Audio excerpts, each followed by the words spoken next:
welcome to episode 2. So, Larry, what are we going to talk about today? We're going to talk about just what goes on in cybersecurity, like some of the attacks that goes on, who are some of the main culprits behind it, some of the actual ransomware that they're using and stuff like that, and maybe some of the things that you can do to prevent it. And I know you had some specific questions about, how to get into cybersecurity. You had a question, I believe, about some of the roles. I want to get into that today too, right? Oh yeah. Because since I'm a newbie, I would like to just understand like what are some of the jobs in cybersecurity? What do you do in cybersecurity? You just don't just defend. I think it's other stuff you do. Right. That's right. There's a lot. So let's dive right in. So one of the things we're talking about is penetration testing. So that's an entire job. So when you think about all the jobs in cybersecurity, I want you to think about penetration testing, the skill of penetration testing, as the Navy SEAL Team 6. Okay. So they are the elite group that companies pay a lot of money to pay them to see if they're vulnerable. So let's say I am Starbucks or Ford, right? And I don't want to get hacked. So what do? I hire a company of penetration testers to see if they could break in.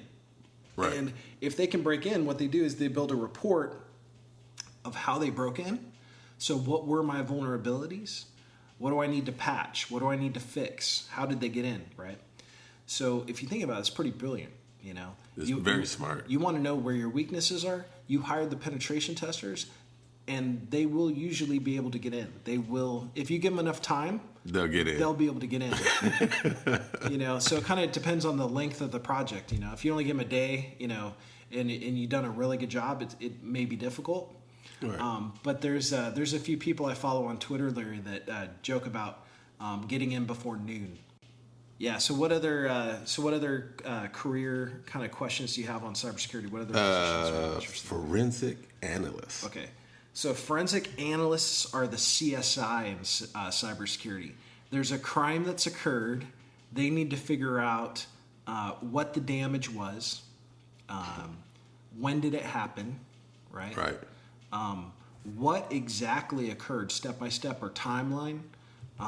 Okay. Ideally, if possible, who did it, so that obviously you can prevent that same person from hitting you again. So it's the who, what, when, where, why, and how.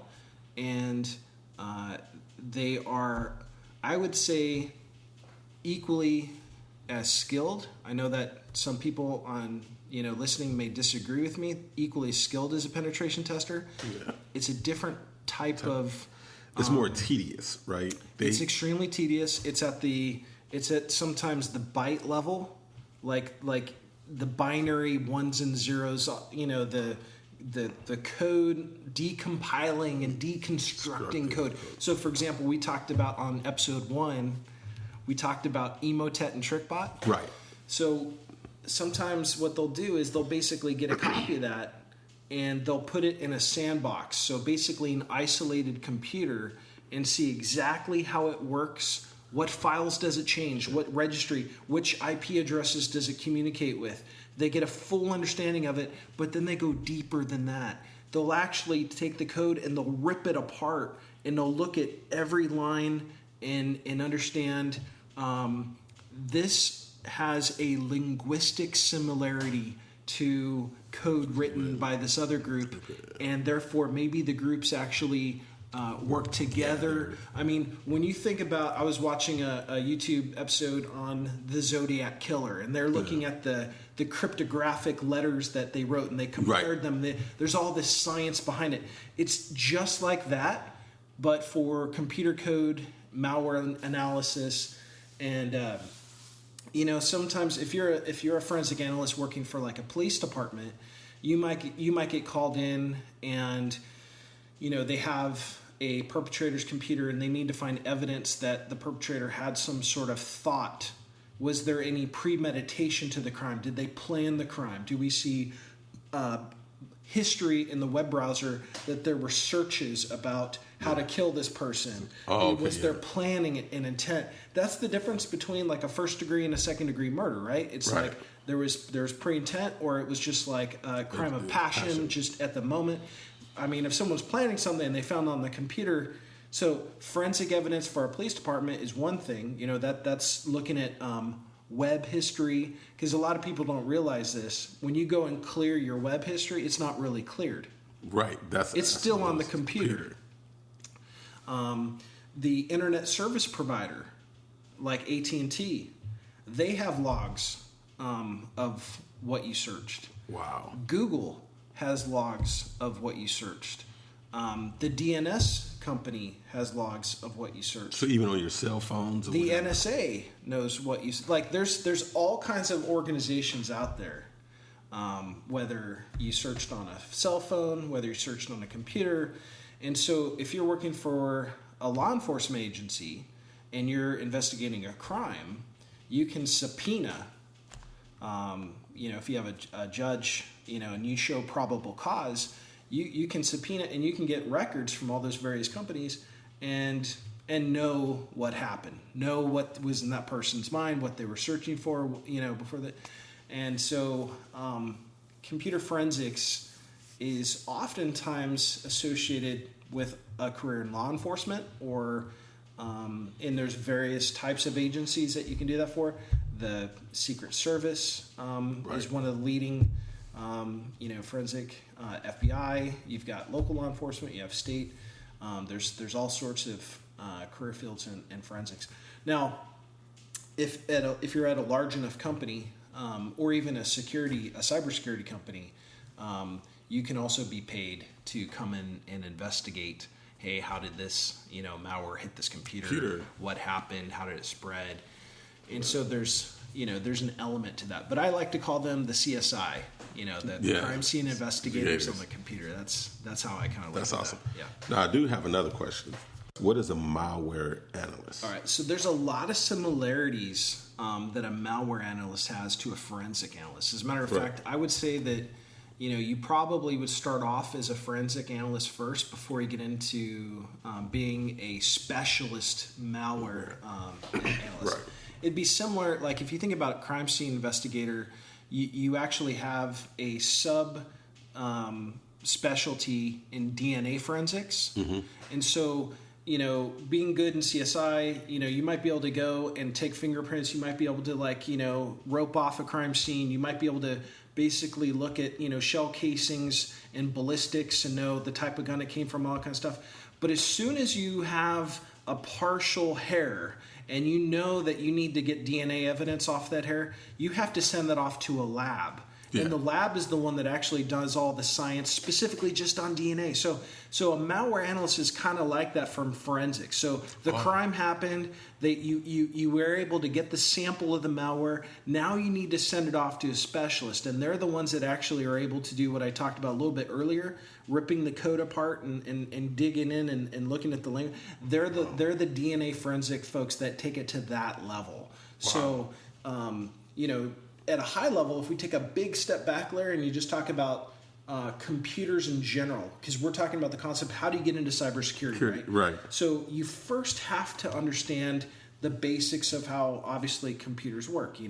You've got the hard disk, you've got the CPU, you've got memory, right. You've got a motherboard, you've got a network card, you've got, different kind of aspects to a computer, right? And then once you understand, obviously, how computers work at a high level, you have to understand how to operate them, how to administer them, and get pretty good at that. Once you understand that, then you can get into say, networking and know how packets can reach a computer, how hackers can, use network packets to infiltrate or extract information, do command and control. So there's a learning curve that requires basic computer skills, some foundational network knowledge, right? Some understanding of applications and server infrastructure. There's some building blocks. Right. And then once you understand that and you have to then decide, Am I going to become a penetration tester? Am I going to become a defender?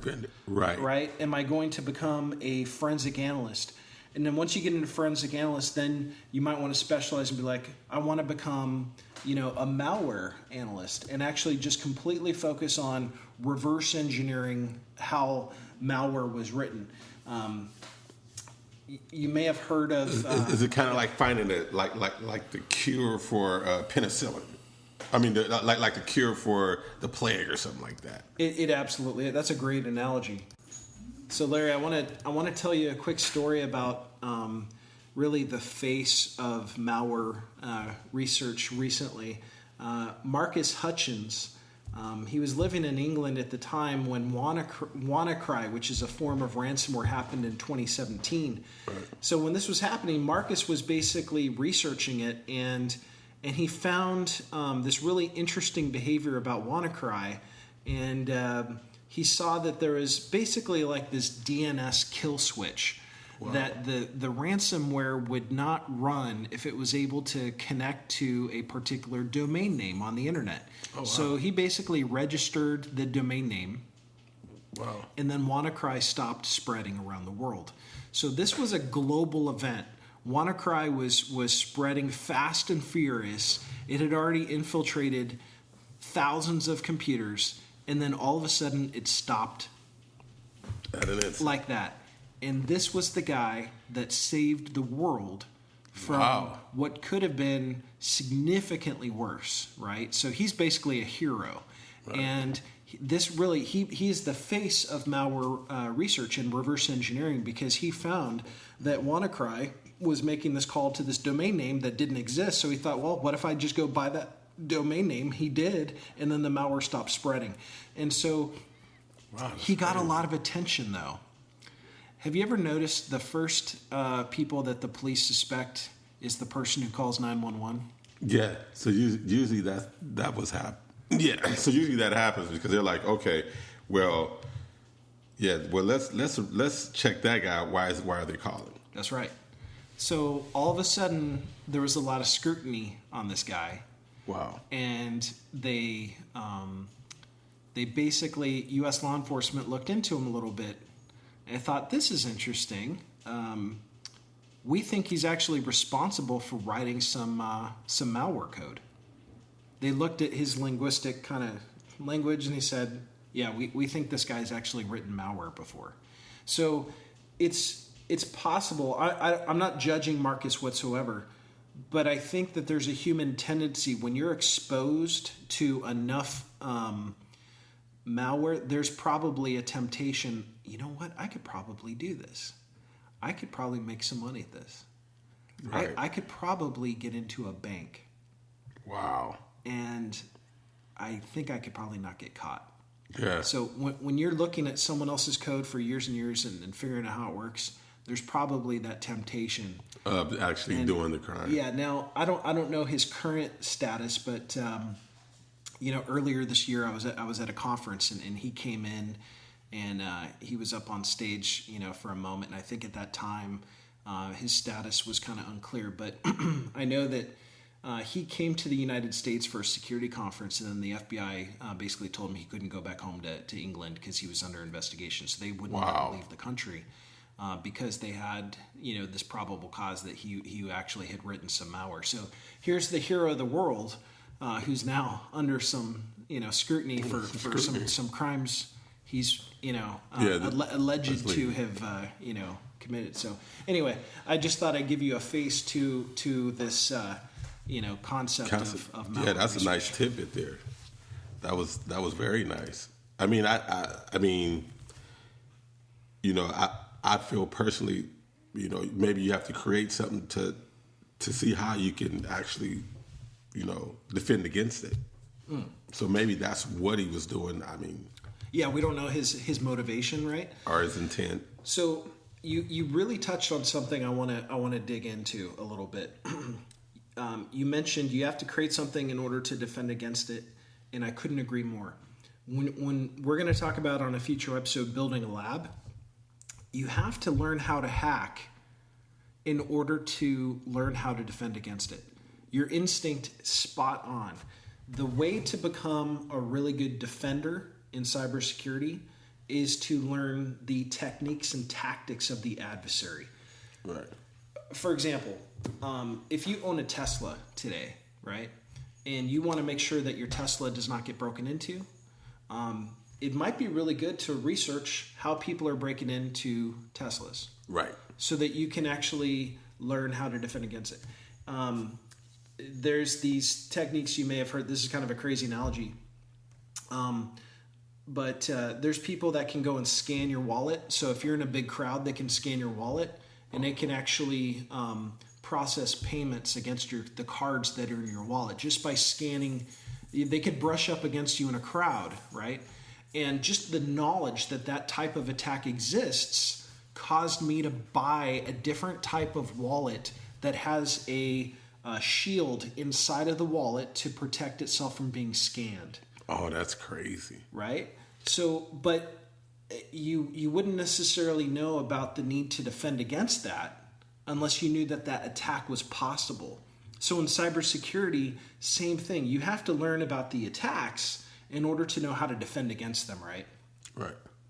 That's the purpose of the lab. The purpose of the lab, and the reason why it's so important, if you want to get into a career in cybersecurity, I highly recommend building a lab. This is where you will learn how to defend the system from the attacks that people are using. You'll get more hands-on experience. It's hands-on.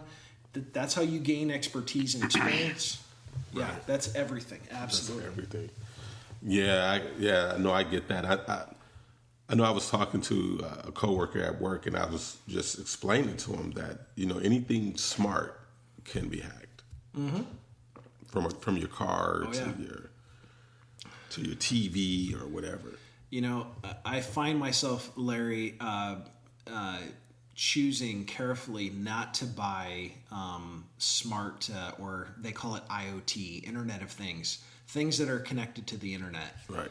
Like my home camera security system is not connected to the internet. Because you may have seen some headlines recently, people that have like the Ring camera system. Yeah. Hackers can, have been getting into those and watching people and talking to their kids, like really scary stuff, right? Right. So, buying things for your home that are not connected to the internet, because, like you said, perfect instinct there, Larry. Anything that's like smart or connected to the internet can be breached, can be hacked. Absolutely. It's only a matter of time. And it's because humans wrote the code. Humans are not perfect. We're all flawed. Right. So you get, a well-intentioned programmer who has this deadline to write some code, and they may not have any motivation or incentive to make sure that code can't be hacked, right? And so they write code with flaws. Or at the time, maybe it was really good. But then later on, some kind of underlying part of that computer had a vulnerability. So maybe it wasn't their code, but it was something that the platform was on that had vulnerability. So, absolutely. So the kind of getting back here to kind of general,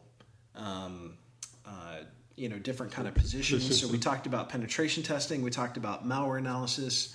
Are there any other kind of jobs that kind of pique your curiosity about, what possible fields to get into? Yeah, you got you got one that I think that's very interesting. It's called a secured software development manager. Okay. So, we've kind of talked about these individual contributor roles, like a malware researcher, penetration tester.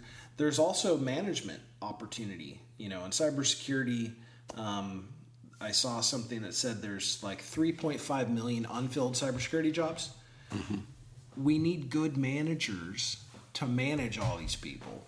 Right. So with the growth of the cybersecurity field, there's an equal need to have talented leaders to lead the people that are directly. So management, as you know, from first-hand experience, you're a manager.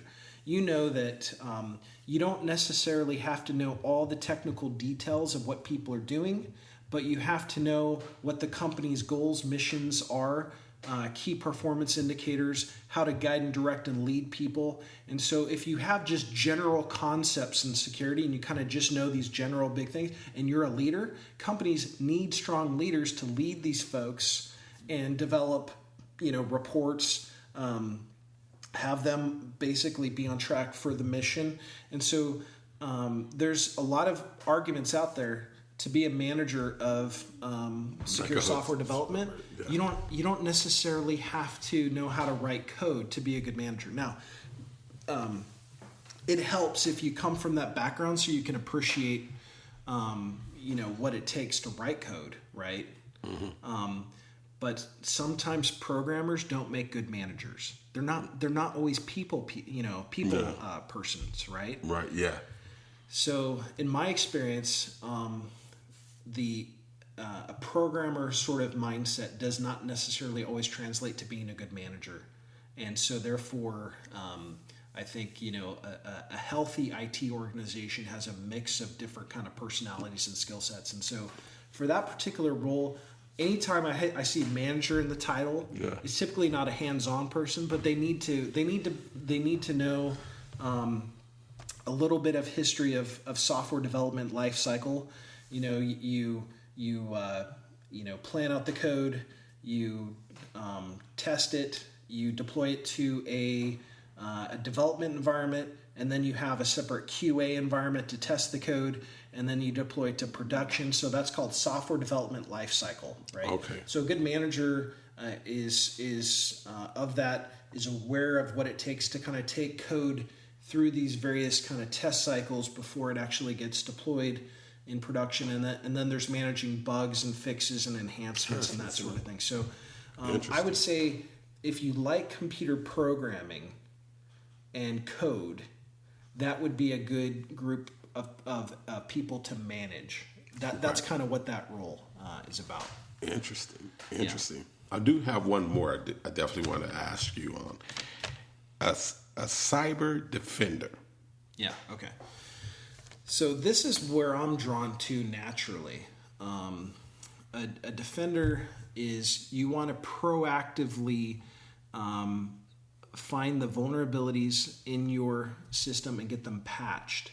So, for example, Windows has, on the second Tuesday of every month, has security patches that come out. So as a cyber defender, what you do is you take those patches, you get them on all your Windows systems, right? And then if you have Macintosh computers in the environment, you need to make sure that any patches from Apple get deployed to all those computers. And there's other operating systems sometimes, like Linux is another type of operating system. Right. And so as a cyber defender, you need to make sure that your Linux systems have been patched and have computer patches applied to them. So as a cyber defender, one of the first things you want to do is make sure that all your computers are patched. Because if they're not patched, remember we're talking about on episode 1 0-day code? Yeah. The code comes out and it's going to exploit vulnerable computers. Well, what makes those computers vulnerable? It's the fact that they don't have the patch. Well, on a 0-day, there's no patch yet, but typically a 0-day is exploiting computers that are kind of behind in their updates. So, so as a defender, the first thing you want to do a software inventory and figure out, okay, do I know all my machines on the network? Do I have a good inventory of them? Once I have a good inventory of them, what version of Windows are they running? Are they running Windows 7, Windows 8, Windows 10? Right. Okay, if they're running Windows 10, are they configured to get the security patches that come out on the second Tuesday of every month? Or are some of them like broken and not getting their updates? How far behind in their updates are they? Because if you have one computer that hasn't been updated in 6 months, something's wrong with that computer where it's not getting its updates on the second Tuesday of every month. Every month, right. So then you got to dispatch a separate person. Typically, a cyber defender is not the person that fixes those problems. They're going to send out a help desk person or a desktop engineer to actually go and fix that. And then the defender will run another security report and go, okay, that machine is now reporting in. It's now healthy. I'm going to move on to the next one. So generally what you're trying to do, you have like this goal where you want less than 5% of your computers. I'm just kind of making that up. Every organization's going to have different, but you're going to want like less than 5% of your overall computer population to be behind on their security updates. If you can get like 95% of all your machines up to where they're all caught up on their patch level, then that's what you report to your CISO, Chief Information Security Officer. Mm-hmm. They're the top leader in a security department. The CISO is the one that's going to be asking this group, the cyber defenders, are all my machines patched, right? Because the CISO, they're all about trying to manage risk. What's the risk that my organization has right now based on the patch levels against the threats, that are out there? So that's one component of a cyber defender. Another component of a cyber defender is to research the ways that an intruder might come in. So in my opinion, a good cyber defender has a part of their skill set of being able to be an attacker if they needed to be. Right. Because how can you defend? We talked about this a little bit earlier. How can you actually be a good defender if you don't know what the attacks are? So now that we've kind of talked about some of these roles, Larry, I'm really curious to know about you. We've talked about a few of these different things. So far, what's appealing to you? Oh wow! I mean, cybersecurity is such a vast. It's such a vast field. It's just so many things that you can do in it. And what draws me towards cybersecurity is, I mean, I just have I have the passion that's just something just in me. I just want to go out there and, just like you were saying earlier in our first segment, protecting that old folks home, or protecting that school with some kids going to, or something like that. I think it's the protection aspect of it. Yeah. I wouldn't want anyone to, hack someone's private computer at home and is looking at this person or something like that. How do we stop that? I have a daughter, I have kids, and I wouldn't want no one to, we got to pay $5,000, $6,000 in ransom because they downloaded something, some ransomware or something like that. Right. So far it sounds like maybe the cyber defender role. I'm looking at the cyber defender role. I do love that. I love the CSI part of it. The digging in deep and maybe finding that criminal or the way they did it. I mean, it's just it's a lot. It's a lot of things right now that I'm interested in cybersecurity. I just got to figure out to narrow it down to which one. I do like the Navy SEAL thing too, the penetrators, because I know I'm doing it legal. I'm a good hacker. I can just hack in, but I think I like the CSI probably more than all of them. That part. The part you mentioned about if you like hacking, you can get paid to do it legally. We call that ethical hacking. And there's actually a certification, certified ethical hacker, that you can actually get certified in that. But there's another type of security where it's kind of on that line of gray area here of breaking into things and getting paid, and it's actually physical security. So there's actually a role where you get to break into a building to test the physical security of the building. So that's very interesting kind of career.